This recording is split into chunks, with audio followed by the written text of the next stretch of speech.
નવા માંડવા વ્રજભૂમિ આશ્રમ પાસે ગત વર્ષે જ નિર્માણ પામેલ નાળું એક તરફથી ધરાશાયી થઈ જતા કામની હલકી ગુણવત્તા ઉપર સવાલો ઉઠ્યા છે। ધાર્મિક સ્થળોએ આવન જાવન કરવામાં નાગરિકોને સુગમતા રહે તે માટે આવા સ્થળોને જોડતા મુખ્ય રસ્તાઓ, પુલ, નાળાઓના નિર્માણ અર્થે સરકાર કરોડો રૂપિયાની ગ્રાન્ટ ફાળવી રહી છે, પરંતુ આ ગ્રાન્ટનો કોન્ટ્રાક્ટર દ્વારા યોગ્ય ઉપયોગ થતો ન હોવાથી કામગીરીની હલકી ગુણવત્તાના પરિણામે સરકારના પૈસા પાણીમાં વહી જતા હોય છે, જેથી નાગરિકોને ભ્રષ્ટાચારીઓની ભૂલના પરિણામે જરૂરી સુવિધા મળતી નથી। યાત્રાધામ ચાંદોદ પાસેના નવા માંડવા સ્થિત વ્રજભૂમિ આશ્રમ, ચિંતાહરણ હનુમાનજી મંદિર સહિત આસપાસમાં આવેલા ખેતરોમાં ખેડૂતોને આવન જાવનમાં સરળતા રહે તે માટે ગત વર્ષે જ બનાવવામાં આવેલું નાળું આવી જ ગોબાચારીનું ઉત્તમ ઉદાહરણ બન્યું છે। નાળા નિર્માણ સમયે આયોજનબદ્ધ અને ગુણવત્તાયુક્ત કામગીરી થઈ ન હોવાથી શ્રાવણના પ્રથમ સોમવારે જ આ નાળાઓનો એક તરફનો ભાગ ધરાશાયી થઈ જતા ભ્રષ્ટાચારનો મોટો ભૂવો પડવાથી માત્ર પગદંડી પૂરતો જ રસ્તો રહેતા વાહનોની આવાજાવી સંપૂર્ણ બંધ થઈ ગઈ છે।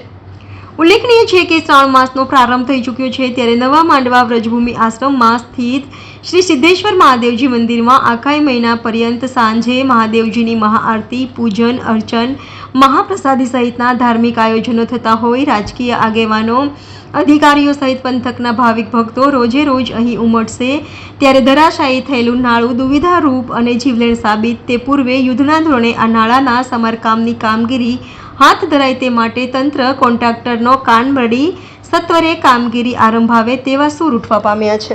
આશરે 2 વર્ષ પહેલા જ નિર્માણ પામેલું આરસીસી નાળું 2 દિવસ પહેલા ધ્વસ્ત થઈ ગયું। ધ્વસ્ત થવાનું કારણ તમે જોઈ શકો છો કે બાંધકામમાં કોઈ ગુણવત્તા નથી, નીતિ નિયમો નેવે મૂકીને બાંધકામ થયેલું છે। સળિયા તો દેખાતા જ નથી અંદર। આ મુખ્ય રસ્તો છે સિદ્ધેશ્વર મહાદેવ વ્રજભૂમિ આશ્રમ જવાનો। શ્રાવણ માસ, પવિત્ર માસ શ્રાવણ ચાલી રહ્યો છે। આ શ્રાવણ માસમાં હજારો યાત્રીઓ, હજારો શ્રદ્ધાળુઓ અહીંયા દર્શન પૂજન અર્ચે આવતા હોય છે, અને એટલો બધો રસ્તો ધોવાઈ ગયો છે કે જો સત્વરે આ સમારકામ નહીં કરવામાં આવે તો આ જે પગદંડી રસ્તો છે તે પણ ધોવાઈ અને સંપર્ક વિહોણો થઈ જશે આશ્રમ। શું લાગણી છે, શું કરી કામમાં 100% મોટા પાયે ભ્રષ્ટાચાર થયેલો દેખાય છે। સળિયાની કે કામની કોઈ ગુણવત્તા જ નથી દેખાતી। તમે જુઓ છો પાળી લગભગ 3-4 ફૂટ જ છે, હવે છેક નીચેથી લેવી જોઈએ અને બદલે 3-4 ફૂટની પાળી નજીવા વરસાદમાં ધોવાણ થઈ ગયું। તો વધારે વરસાદ હોત તો આ દેખાવ એના અવશેષો પણ જોવા ના મળે।